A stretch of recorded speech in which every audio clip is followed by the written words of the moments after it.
This YouTube channel does not promote any violent, harmful, or illegal activities. All content provided by this channel is meant for an educational purpose only.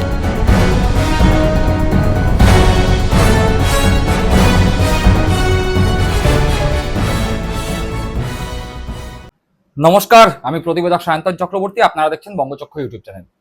ইতিমধ্যে তৃণমূল কংগ্রেসের গৃহদাহ একদম চূড়ান্ত পর্যায়ে চলে গিয়েছে। অন্ততপক্ষে এই মুহূর্তে দাঁড়িয়ে যে দুজন সাংসদ মমতা বন্দ্যোপাধ্যায়ের অন্যতম ঘনিষ্ঠ বৃত্তের ছিলেন, অর্থাৎ মালা রায় এবং সুদীপ বন্দ্যোপাধ্যায়, তারাও বিদ্রোহীদের দলে নাম লিখিয়েছেন।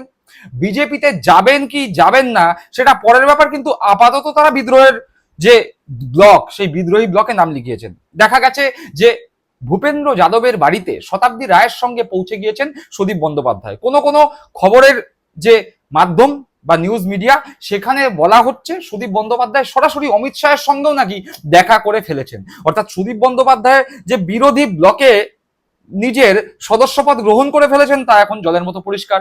আর অতীতে এই সুদীপ বন্দ্যোপাধ্যায়ের জন্যই সুদীপ বন্দ্যোপাধ্যায়ের দিকে আক্রমণের তীর দেগে তৃণমূল কংগ্রেস থেকে বিজেপিতে যোগদান করেছিলেন তাপস রায়। আর সেই সুদীপ বন্দ্যোপাধ্যায় এবার তৃণমূল কংগ্রেস ছেড়ে মমতা বন্দ্যোপাধ্যায়কে ছেড়ে বিদ্রোহী ব্লকে। এই সুদীপ বন্দ্যোপাধ্যায় মমতা বন্দ্যোপাধ্যায়ের অন্যতম বিশ্বাসভাজনদের মধ্যে একজন ছিলেন। তো যাই হোক, সুদীপ বন্দ্যোপাধ্যায় তো গেছেন বিজেপিতে। আর কাকলি ঘোষ দস্তিদার, যিনি সাংসদদের মধ্যে প্রথম বিদ্রোহী হয়েছিলেন, এই সুদীপ বন্দ্যোপাধ্যায় এবং কাকলি ঘোষ দস্তিদার ঠিক কি কারণে তৃণমূল কংগ্রেসের বিরুদ্ধে বিদ্রোহ ঘোষণা করলেন, মমতা বন্দ্যোপাধ্যায়ের হাত ছেড়ে বিরোধী বা একটা বিদ্রোহী ব্লক তৈরি করলেন, যেই ব্লক আগামী দিনে এনডিএর সঙ্গে কাজ করতে ইচ্ছুক। কিসের জন্য তারা এই পথ বেছে নিলেন সেই বিষয়ে সমস্ত তথ্য ফাঁস করেছে সৌগত রায়, তৃণমূল কংগ্রেসের সাংসদ, কল্যাণ বন্দ্যোপাধ্যায়, তৃণমূল কংগ্রেসের সাংসদ। আর ইতিমধ্যেই আপনারা জানতে পেয়েছেন যে মালা রায় তৃণমূল কংগ্রেসের বিদ্রোহী ব্লকে নাম লেখানোর সাথে সাথে মালা রায়ের যে রাজ্য তৃণমূল কংগ্রেসের মহিলা সংগঠন, তার সভানেত্রী ছিল, সেখান থেকে তাকে অপসারিত করে সেখানে তৃণমূল কংগ্রেস বিধায়ক আলিফা আহমেদকে রাজ্য তৃণমূল মহিলা কংগ্রেসের সভানেত্রী ঘোষিত করেছেন। পাশাপাশি সায়নী ঘোষ, যাকে নিয়ে বিরাট বিতর্ক হচ্ছিল, যে সায়নী ঘোষ মমতা বন্দ্যোপাধ্যায়ের যে চলাফেরা, শাড়ি পরা স্টাইল, পায়ে হাওয়াই চুটি পরা স্টাইল, সেই স্টাইল নকল করে মমতা বন্দ্যোপাধ্যায় সাজার চেষ্টা করছিলেন। সেই সায়নী ঘোষকে দেখা গেল এয়ারপোর্টে একদম করোনাকালীন ড্রেসে, সাংবাদিকদের প্রশ্নের উত্তর না দিয়ে দিল্লি থেকে কলকাতায় ফিরলেন। সে সায়নী ঘোষকেও যুব সভাপতি পদ থেকে অপসারিত করে অর্ণব বন্দ্যোপাধ্যায়কে যুব তৃণমূল কংগ্রেসের সভাপতি করা হয়েছে।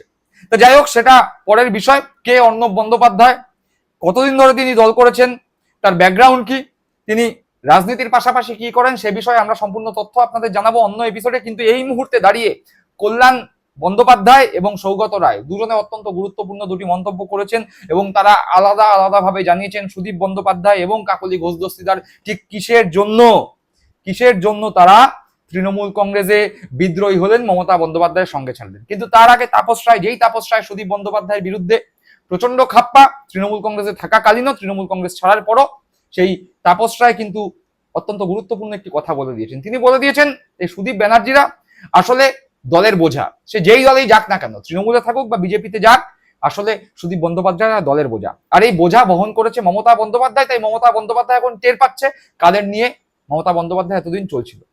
যাই হোক, সুদীপ বন্দ্যোপাধ্যায় বিদ্রোহী হওয়ার সঙ্গে সঙ্গে উত্তর কলকাতা জেলায়, যে জেলায় সুদীপ বন্দ্যোপাধ্যায় একেবারে নিজের জমিদারিতে পরিণত করেছিলেন, সেই জেলায় সুদীপ বন্দ্যোপাধ্যায় বিদ্রোহী হওয়ার সাথে সাথে কুণাল ঘোষকে উত্তর কলকাতা জেলার তৃণমূল কংগ্রেসের সভাপতি ঘোষণা করা হয়েছে। কিন্তু তাপস রায় ঠিক কি বললেন সুদীপ বন্দ্যোপাধ্যায়ের এই খবর সামনে আসার সঙ্গে সঙ্গে, সেইটা আগে দেখুন। আমি বলতে পারবো না, ওর কোনো গুরুত্ব নেই, ওকে কোনো আমি গুরুত্ব দিও না। তার কারণ হচ্ছে ও যেখানেই থাকুক, যেদিকেই থাকুক যাক না কেন, একটা বোঝা, লাইবিলিটি। তো সুতরাং এটা বুঝুক যার বোঝার। এই বোঝা বইতে তো ভালোবাসে মমতা ব্যানার্জি তো বেশিরভাগই তো বোঝা বইছে, নাথিং নিউ। এবং এই বোঝা বইতে গিয়েই তো পশ্চিমবাংলা সাফার করছে। এই বোঝা বইতে গিয়েই তো এই সরকারটা এইসব করে বসলো। এই বোঝা বইতে গিয়েই তো দলটা উঠে গেল, আর এই বোঝা বইতে গিয়েই তো মমতার এই হাল হলো। দেখলেন, শুনলেন তাপস রায়ের বক্তব্য। এবার আসা যাক কেন কাকলি ঘোষ দস্তিদার দল থেকে বিদ্রোহী হলেন, মমতা বন্দ্যোপাধ্যায়ের সঙ্গ ছাড়লেন। কাকলি ঘোষ দস্তিদার তো নিজের মতামত জানিয়েছিলেন। তিনি বলেছিলেন যে 40 বছরের সম্পর্ক, 84 সাল থেকে মমতা বন্দ্যোপাধ্যায়ের সঙ্গে আমি রাজনৈতিক ময়দানে রয়েছি। দলের বেশ কিছু পদ্ধতি আমার ভালো লাগেনি। 15 বছর ধরে দলে দুর্নীতি হয়েছে, মমতা বন্দ্যোপাধ্যায়ের সঙ্গে থাকলে কথা বলা স্বাধীনতা ছিল না, এরকম বিভিন্ন অভিযোগ তিনি সামনে এনেছেন এবং এই কারণে তিনি নাকি বিদ্রোহী হয়েছেন। এ সমস্ত খবর সামনে এসছে। কিন্তু আসলে কি কারণে কাকলি ঘোষ দস্তিদার বিরোধী হলেন বা বিদ্রোহী হলেন, কেন বিদ্রোহী ব্লক তৈরি হলো কাকলি ঘোষ দস্তিদারের নেতৃত্বে, সেই বিষয়ে একদম খোলসা করে বলেছেন সাংসদ সৌগত রায়। তিনি বলছেন কাকলি ঘোষ দস্তিদারের পুত্র এবার চেয়েছিলেন বারাসাত বিধানসভা কেন্দ্র থেকে তৃণমূল কংগ্রেসের প্রতীকে 2026 বিধানসভা ভোটে ভোটযুদ্ধে অবতীর্ণ হতে। সেই টিকিট তিনি না পাওয়ায় কাকলি ঘোষ দস্তিদার তৃণমূল কংগ্রেসে বিদ্রোহী হয়েছেন, মমতা বন্দ্যোপাধ্যায়ের হাত ছেড়েছেন। একবার সৌগত রায় সেই বক্তব্যটি শুনি। না, কাকলি কিছুদিন ধরেই ক্ষুব্ধ ছিল। ওর ছেলের মনোনয়ন চেয়েছিল বারাসত থেকে, সেটা পায়নি, আর ওকে চিফ হুইপের পদ থেকে সরিয়ে দিয়েছিল, সেটা ওর অভিযোগ। তারও আগে ওর স্বামী রাজ্যের মন্ত্রী ছিল, সেটাও সরিয়ে দিয়েছে। এইসব মিলে ওর ব্যক্তিগত অভিযোগ জমা হয়েছে। কাকলি নিশ্চয়ই 4 বার লোকসভায় জিতেছে, কিন্তু তার আগেও 2 বার বিধানসভায় এবং 1 বার পৌরসভায় হেরেছে। সুতরাং অনেক সিনিয়র হলেও সিনিয়রিটির রাস্তাটা এইরকম। শুনলাম সৌগত রায়ের বক্তব্য। এর পাশাপাশি কল্যাণ বন্দ্যোপাধ্যায় বলে দিয়েছেন সুদীপ বন্দ্যোপাধ্যায় এতদিন পরে কেন বিদ্রোহী হলেন, সে বিষয়েও কল্যাণ বন্দ্যোপাধ্যায় মন্তব্য করেছেন, কিন্তু তার পাশাপাশি সৌগত রায় মন্তব্য করেছেন। সৌগত রায় বলেছেন যে সুদীপ বন্দ্যোপাধ্যায়ের সঙ্গে আমার গত পরশুদিনই কথা হয়েছে, তিনি তখন বলেছিলেন না তিনি দলেই থাকছেন, যদি কিছু সিদ্ধান্ত নিতে হয় একসঙ্গে সিদ্ধান্ত নেব। কিন্তু তারপরে দেখা গেল সুদীপ বন্দ্যোপাধ্যায় বিদ্রোহী হলেন, সরাসরি পৌঁছে গেলেন ভূপেন্দ্র যাদবের বাড়িতে। এ বিষয়ে মুখ খুলে সৌগত রায় ঠিক কি বললেন একবার শুনুন।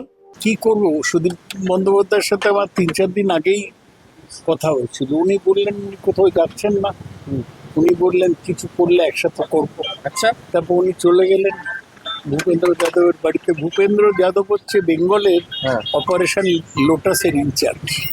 তো তার থেকে বোঝা যায়, তাই বলতে আপনার কাছে কি আর নতুন করে কোনো ফোন এসেছে যে আপনাকে যোগ দেওয়ার জন্য? না না না, সুদীপটা ঠিক করলেন এটা বলে দেখতে পারবো। এটা প্রত্যেকের বিবেকের ব্যাপার, মোরালিটির ব্যাপার। সুতরাং উনি ওর বিবেকে যা বলছে তাই করেছে। শুনলেন সৌগত রায়ের বক্তব্য। কিন্তু এর পাশাপাশি কেন সুদীপ বন্দ্যোপাধ্যায় বিদ্রোহী হলেন সেই বিষয়ে কল্যাণ বন্দ্যোপাধ্যায় বলছেন যে সুদীপ বন্দ্যোপাধ্যায় এই দুঃসময় দাঁড়িয়ে মমতা বন্দ্যোপাধ্যায়ের কাছে গাড়ি দাবি করেছেন, নতুন গাড়ির দাবি করেছেন। মমতা বন্দ্যোপাধ্যায় বলেছেন এই মুহূর্তে গাড়ি কোথা থেকে দেব, আর ঠিক তারপরেই সুদীপ বন্দ্যোপাধ্যায় বিদ্রোহী হয়েছেন। বিদ্রোহী হয়ে শতাব্দী রায়ের গাড়ি চড়ে পৌঁছে গিয়েছেন ভূপেন্দ্র যাদবের বাড়িতে। কল্যাণ বন্দ্যোপাধ্যায়ের বক্তব্য শুনুন। সুদীপ বন্দ্যোপাধ্যায় আজকে গেল ভূপেন্দ্র যাদবের বাড়ি। ঠিক আছে, ভালো করেছে। এই সুদীপ ব্যানার্জি কিছুদিন আগে দিদির কাছ থেকে একটা নতুন গাড়ি চেয়েছিল দিল্লিতে ইউজ করার জন্য। আজকেও হ্যাঁ, সেটা দিদি বলেছে যে আমাদের কোথায় গাড়ি আছে, হ্যাঁ সেসব রয়েছে। হয়তো कुछ नहीं देखता है, कुछ नहीं देखता है, कुछ नहीं देखता। हाँ, जाने का। শুনলেন কল্যাণ বন্দ্যোপাধ্যায়ের বক্তব্য। অর্থাৎ তৃণমূল কংগ্রেসের 2 সাংসদ সৌগত রায়, কল্যাণ বন্দ্যোপাধ্যায় সরাসরি জানিয়ে দিলেন যে কি কারণে কাকলি ঘোষ দস্তিদার বা সুদীপ বন্দ্যোপাধ্যায়রা বিদ্রোহী হয়েছেন, একটা বিদ্রোহী ব্লক তৈরি করেছেন বা সেই ব্লকে যোগদান করেছেন। পাশাপাশি দেখতে পেলেন বিজেপির মন্ত্রী, বিজেপির বিধায়ক, অতীতে তৃণমূল কংগ্রেসের বিধায়ক ছিলেন তাপস রায়, যিনি সুদীপ বন্দ্যোপাধ্যায়ের বিরুদ্ধে উষ্মা প্রকাশ করেই তৃণমূল কংগ্রেস ত্যাগ করেছেন, তিনিও সুদীপ বন্দ্যোপাধ্যায়কে বোঝা বলছেন। আর মমতা বন্দ্যোপাধ্যায় সত্যিকারের এই ধরনের বোঝাদের এতদিন পর্যন্ত বয়ে বেরিয়েছেন। আর তাপস রায়ের কথা ফেলে দেওয়ার মতো নয়। মমতা বন্দ্যোপাধ্যায়ের এখন উপলব্ধি করার সময়। অতীতে উপলব্ধি বই তিনি লিখেছিলেন, সেই বই ব্যাপক ব্যাপক সাড়া ফেলেছিল।